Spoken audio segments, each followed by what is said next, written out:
ডাকসুর পর জাকসু নির্বাচন হলো এবং ডাকসুতে যতটুকু অনিয়ম নিয়ে অভিযোগ ছিল জাকসুতে সেটা বেশ অনেকটা বেড়ে গেছে।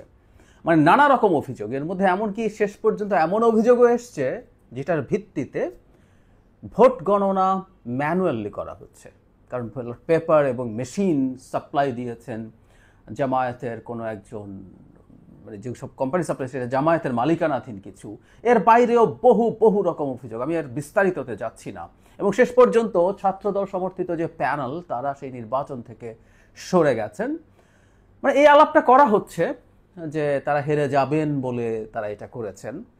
এখানে একটা কথা একটু আগেই বলে রাখা ভালো, সেটা নিয়ে আসলে কথা বলতে চাই যে সামনে জাতীয় নির্বাচনের নিয়ে আসলে এই নির্বাচনগুলো প্রশ্ন তৈরি করছে। যাই হোক, আমি যে কথাটা বলছিলাম যে ছাত্রদল হেরে যাবে বলে এরকম স্ট্যান্স নিয়েছে, আমি আসলে জানি না জাহাঙ্গীরনগরের ফলাফল কেমন হতে পারতো, ছাত্রদল কেমন করতো। ছাত্র শিবির হয়তো এখানেও ভালো করার কথা আছে, বা সামনের আরও দুটো ভার্সিটি আছে রাকসু বা চাকসু, ওগুলোতেও তারা হয়তো ভালো করবেন। কিন্তু ছাত্রদল প্রত্যাহার করেছেন, এটা যদি তার পরাজয় মেনে না নেয়ার কারণে হয়ে থাকে, তার সাথে আরও 4টা প্যানেল তাদের এই জাকসু নির্বাচন প্রত্যাখ্যান করেছেন। সেখান থেকে তারা তাদেরকে উইথড্র করে নিয়ে গেছেন। সেই প্যানেল কি তাহলে জেতার জন্য স্বপ্ন দেখছিলেন, তাই তাদেরও জেতার স্বপ্ন শেষ হয়েছে বলেই সরে গেছেন? এই প্রশ্ন করা যায়। সুতরাং এককভাবে ছাত্রদল করা আর তার সাথে আরও 4টা প্যানেল প্রত্যাহার করা, মানে এটাকে আর এত সরলীকরণ করা যায় না। আমি খুঁটিনাটিতে যাচ্ছি না, কারণ কয়েকজন টিচার তাদের নির্বাচনী দায়িত্ব থেকে তাদেরকে প্রত্যাহার করে নিয়েছেন। তারা তাদের বক্তব্য দিয়েছেন, আপনারা হয়তো খেয়াল করেছেন। সেখানে তারা অনেক অনিয়মের কথা জানিয়েছেন, নানা রকম কিছু ওখানে ঘটেছে।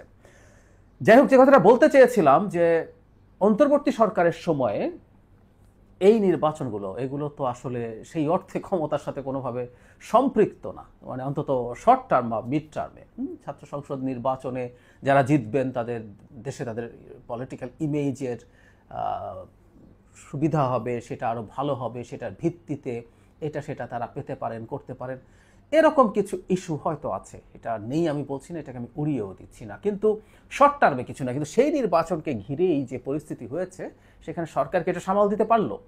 আমি প্রায় একটা কথা বলি, আমরা অনেক সময় দায়িত্বশীলতা আশা করি বিভিন্ন ছাত্র সংগঠন থেকে বা রাজনৈতিক দল থেকে, কিন্তু যারা আসলে নির্বাচন পরিচালনার দায়িত্বে থাকবেন তারা কারো সদিচ্ছা দেখার দরকার নেই।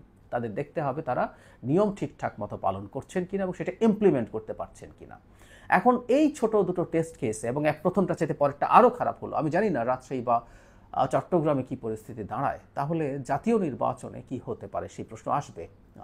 বিশেষ করে প্রশাসন যেভাবে ব্যর্থ হচ্ছে এবং কোনো কোনো ক্ষেত্রে পক্ষপাতিত্বের অভিযোগও আছে, নানান রকম অভিযোগ আমাদের সামনে আসছে। মানে এখানে কোন পন্থী টিচার সেই আলাপ আসছে, এমনকি যাদেরকে বিএনপি পন্থী মনে করা হয় তারা আদতে বিএনপি পন্থী কিনা, নাকি তারা জামায়াতপন্থী। আর জামায়াতপন্থী তো স্বীকৃত ধরনের আছেই।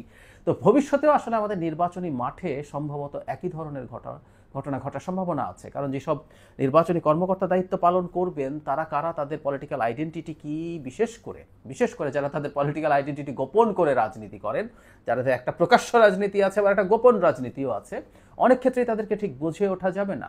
আমাদের নিশ্চয়ই মনে আছে ঢাকায় একজন নির্বাচনী কর্মকর্তা, ডাকসুর কথা বলছি, তিনি সিল মানে দুটো ভিপিজিএস এর যে নাম আছে সেখানে মার্ক করা ব্যালট পেপার দিয়েছিলেন। যদিও সেটাকে ছাত্র শিবিরের যিনি জিএস ক্যান্ডিডেট ছিলেন তিনি বলছেন এটা বিএনপি পন্থী কর্মকর্তা এটা করেছেন জামায়াতের বদনাম করার জন্য বা শিবিরের বদনাম করার জন্য। এগুলো সরিয়ে রেখে আমরা এই আলাপ করছি, তাহলে নির্বাচনী মাঠে আসলে পরিস্থিতিটা কি দাঁড়াবে? আমার কাছে মনে হয় সরকারের খুবই সতর্ক হওয়ার সময় এসছে, সামনের দুটো নির্বাচন যাতে এই ধরনের, মানে আমি ছাত্র সংসদ নির্বাচনের কথা বলছি, রাকসু এবং চাকসু, সেই ক্ষেত্রে যাতে অত্যন্ত সতর্ক থাকেন এবং টাফভাবে নির্বাচন পরিচালনা করেন, যাতে এই ধরনের প্রশ্ন না ওঠে, এবং এখন থেকেই খুব গভীরভাবে, খুব সিরিয়াসলি জাতীয় নির্বাচনের জন্য প্রস্তুতি গ্রহণ করেন। মানে আমি প্রায় বলছি, সরকারও মনে করেন, এখন ডক্টর ইউনূস নিজেও বলছেন রিপিটেডলি, ফেব্রুয়ারিতে নির্বাচন না হলে আমরা একটা ডিজাস্টারের মধ্যে যাব, এবং এটা খুবই সঠিক কথা। তিনি এখন রিয়ালাইজ করছেন।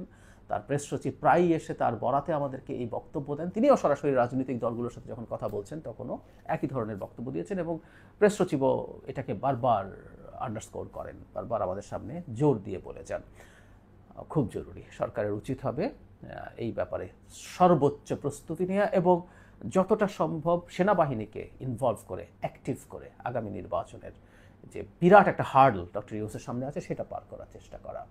আমি বহুবার বলেছি ডক্টর ইউনূস আসলে দেশটা যেভাবে চালানো উচিত ছিল, চালাতে পারতেন, উনি পারেননি। উনি খুব বাজেভাবে দেশ চালিয়েছেন, কোনো সন্দেহ নেই। কিন্তু আরও অনেক ভালো করার জায়গা ছিল। ওনার অবশ্যই অর্জন আছে, কিন্তু অনেক কিছু উনি করতে পারেননি। কিন্তু নির্বাচনটা যদি ঠিকঠাক করে নিতে না পারেন, আমাদের দেশকে যে ডিজাস্টারের মধ্যে রেখে যাওয়া হবে, এর মাসুল ভয়ঙ্কর হবে।